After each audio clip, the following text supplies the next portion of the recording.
apie langelių, tiksliau ne langelių, o eilučių, stulpelių ir lapų formatavimą. Pradėkime nuo stulpelio. Dažniausiai jis yra, stulpeliai formatuojami. Ką galima padaryti su stulpeliais, tą galima padaryti ir praktiškai su eilutėm.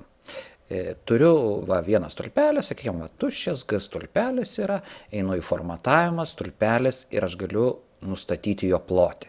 Standartinis yra 8,43 punktai, tai aš čia statau, sakykime, parašysiu, kad tai bus 20. Turiu išplėstą. Kiek pasižymėsiu, tiek ir, tų stulpelių tiek ir turėsiu. Tas pats yra ir su langeliais. Jeigu langelius rodau, kad vieną aš galiu suformatuoti, tai pasižymėjęs kelis aš padarysiu tą formatą keliems. Kitas dalykas yra stulpelis automatinis pažymėto fragmento talpinimas. Aš dabar atsistojau ant tekstas. Tekstas yra, telpa tikrai į stulpelį, bet aš paspausiu šičia ir stulpelis susiaurėjo tiek, kad tilptų tik tai tekstas. Jeigu aš atsistočiau ant labai ilgas tekstas, tada stulpelis išplėstų stulpelį taip, kad jis tikrai tilptų. Labai svarbus dalykas yra, slėpti, neslėpti. Aš pabandysiu nueiti į kitą lapą. Aš turiu tokią, kaip ir lentelę, sakykime, čia studentų klaidos yra. Ir šičia yra susumuota, kiek kas kokių klaidų padarė, automatinis sumavimas eina, tai formulė įvesta yra. Ir dabar aš galiu pasižymėti stulpelius, tuos, sakykime, klaidas arba tų stulpelių langelius kažkokius, taip, ir nueiti formatavimas, stulpelis ir sakyti slėpti. Mano tie stulpeliai pasislėpė, buvo A, B, C ir toliau eina L. Stulpelis dingo kažkokios raidės, tie stulpeliai, tos raidės yra paslėptos. Jokiais būdais jūs neištrinsit tų stulpelio raidžių. Dabar kaip atgrąžinti atgal, atslėpti. Taip, tada reikia pasižymėti paslėptus stulpelius. Kaip aš galiu pasižymėti? Pasižymiu kaimynus C ir L, bet man rodo, kad yra pažymėta 10C, tai yra 10 kolonėlių, 10 stulpelių. Aš pasižymėjau ir tuos paslėptus, einu dabar į formatavimą, stulpelis ir sakau neslėpti, visi ir išlindo. Aš galiu paslėpti nors ir kas antrą stulpelį, sakykime šitą, Ctrl dabar paspaudžiu klavišą, laikau šitą ir taip toliau, pavyzdžiui šitą, ir šitą paslėpsiu, einu į formatavimą, stulpelis, slėpti ir visus paslėpiau. Dabar analogiškai reikėtų pasižymėti ir atslėpti. Problema atsiranda tada, aš galiu, pavyzdžiui, GI pasižymėti ir sakyti formatavimas, stulpelis, neslėpti ir taip. Problema atsiranda tada, kai čia yra paslėpti pirmieji. Kaip juos atgrąžinti? Galima pasižymėti visą lapą ir tada visi paslėpti stulpeliai bus atgal grąžinti, atslėpti.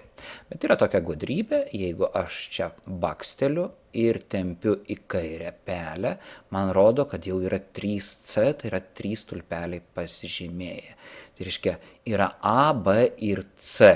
A, B aš jų nematau, atleidžiu pelę, dabar einu į formatavimą, stulpelis, sakau neslėpti ir atslėpiau tik tai tuos pirmuosius, o pavyzdžiui šitas stulpelis liko ir paslėptas, F stulpelis liko paslėptas.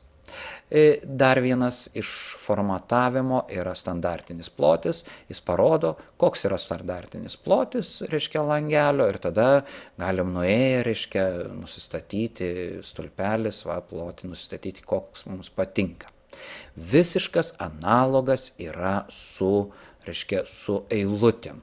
Yra ir aukštis, toks yra aukštis, galiu padaryti ten kokią nors didesnį aukštį, pavyzdžiui 20 padarykim, praplatėjo, eilutė. Galiu, reiškia, eilutė ir automatinis talpinimas yra, kai per kelias eilutės eina, ir slėpti, neslėpti. Pavyzdžiui, galim paslėpti šitos eilutės, eina formatavimas, eilutė, slėpti, ir vėl matom 10, 14. Reiškia, šičia yra paslėptos eilutės, pasižymiu jas ir eina formatavimas, eilutė, neslėpti ir jos išlindo vėl. Reiškia, visiškas, reiškia, yra analogas tarp eilučių ir stulpelių. Lapai. Lapo formatavime ką aš galiu daryti? Aš dabar stoviu trečiam lape, aš jį galiu pervadinti. Pervadinti atsiranda čia galimybė kursorius, aš jį galiu pavažinėti, pavyzdžiui, pavadinti kokio nors mėnesio vardu sausis. Sausis, tą nutrinsim, spaudžiu Enter arba baksteliu kitur ir turiu čia. Galiu tą patį daryti, pervadinimą ir 2 kartus paspaudęs ant lapas 4 ir, pavadinti jį čia kokią nors, nežinau, ištrinsim šitą, sakykime, kovas. Taip, Enter, pavadinau. Toliau, formatavimas lapas. Galiu lapą paslėpti. Imu ir kovą lapą paslėpiau.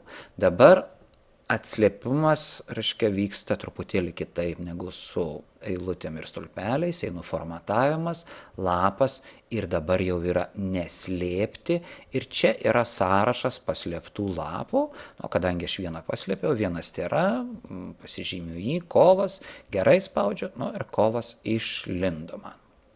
Toliau, formatavimas lapas ir yra fonas. Fonas aš galiu pasirinkti kažkokią,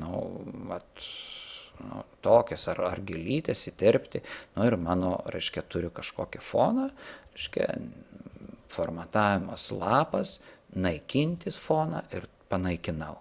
Slinkčių spalva dar toks yra, gana įdomus dalykas, gražus. Slinkčių spalva, aš galiu pasirinkti, kad šitas kovas bus koks nors geltonas pavasarinis. Matom, kad tai yra geltona.